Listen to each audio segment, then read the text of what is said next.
Hello everyone. Welcome back to my channel. Welcome back to Diecast fans.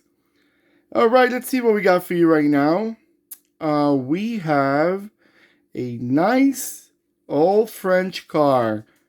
Now, for all those grandparents right there that you remember back in France or in Europe, driving those nice Peugeot 203s, we got you covered.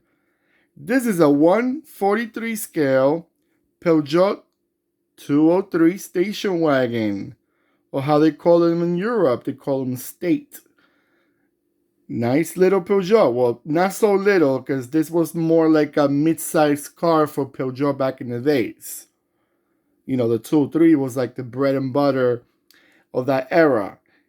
By the way, this car was made between 1948 to 1960. That's over 50 years.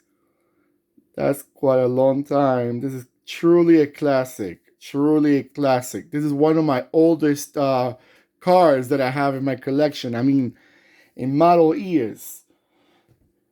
I usually go from 1950 and up, but I have a few 1940s, and actually I have a few 1930s that I got American cars. So we'll be posting that in the future. Okay, let's see what we got. This is a nice looking car. Typical French cars, those yellow headlights. They used them a lot back in the days. Especially those French cars, Peugeot, Citroën, Renault. They truly carry their pride with that yellow headlights. But it looks good. It kind of gives it a different touch. I'm not sure how good they were at nighttime, because if the regular ones were not that great, were okay, that yellow one must be a little bit more pale, like darkish. But something was something back in the days, right? They didn't have those HIDs, or those strong headlights that we got nowadays.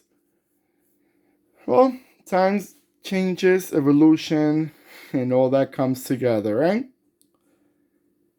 Well, usually this going back to this car, the station wagon was not the most popular, as we all remember the 203s were that, which I also have. It was like a hatchback sedan type, the old school model.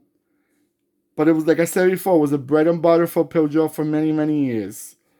And it kind of stick around for quite a few years, over 10 years, from 1948 to 1960s, 12 years. So I guess they were doing well. And they were sold outside Europe. I remember the 203s in South America, and you know they were quite common to see them back in the days. Now, nowadays you don't see. I don't think nowhere in the world you'll see this as a lot of cars on the streets. If you get to see these cars, you'll get to see them in a museum or in a car show, but not in everyday driver, unless you still keeping it up and you still want to show what your car was made of, right? I like those taillights. They're cute. They're horizontal. Usually they're usually go around, or they were a little bit on the horizontal. This is actually standing, not horizontal. Horizontal was sideways. But I like it. I like it. It looks quite spacious in the back. It looks quite like you could probably put a lot of luggage there. It's definitely more spacious than the sedan. Quite nice looking car. I like those. And this example was very well made. Details are good. They're not the greatest. If I'm not mistaken, it's a Solido brand. Solido is good. They were not the best, but they're good. I like Solido. They're usually a bit on the cheaper end, but they're good. They still show up their details.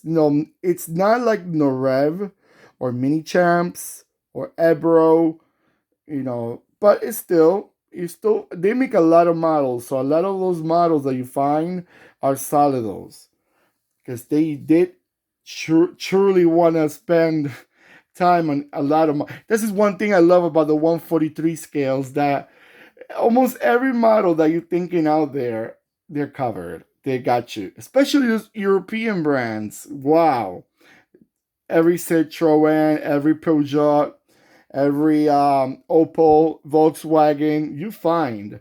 Now, American cars is a different story.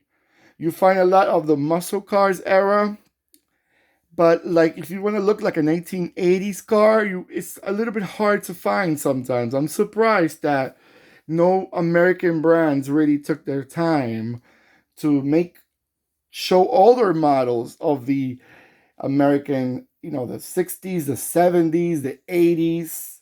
Like even those little nice Chevrolets back in the days, those little ones like the Chevrolet Chevette, the 80s, or, the Citation, Chevrolet, cars that were common to the country back in the days.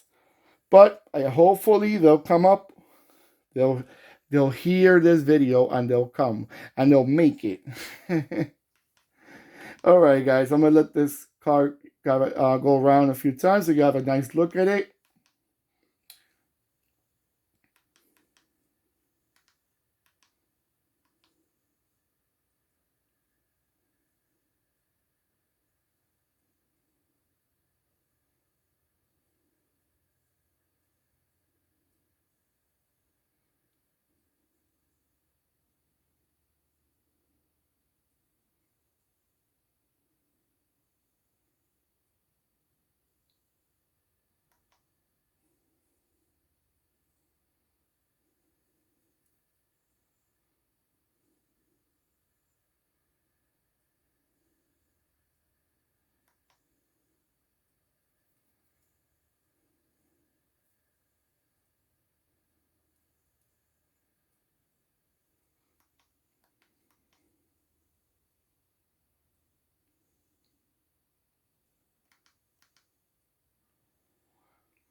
All right, guys. So when you look at this car, does it bring you memories? If you're like a middle-aged man or a middle-aged lady, and you probably saw your grandparents driving these, or your parents, or you were lucky enough to drive one of these yourselves.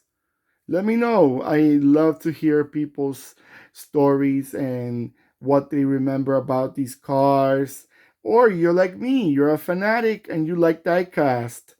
You cannot afford to buy all those big cars, so you want to have them at least in a 143 scale or a different scale, 118s, 124, 172, 164, which is the big known scale for Hot Wheels and Matchbox and Majorettes. Yeah, let me know. I would love to hear stories. And hopefully by now you're already following me. Don't forget to subscribe and click the bell next to the subscribe button, which will remind you when I'm posting my next video. All right, everyone. Have a great rest of your day and great rest of your year. All right, take care, guys.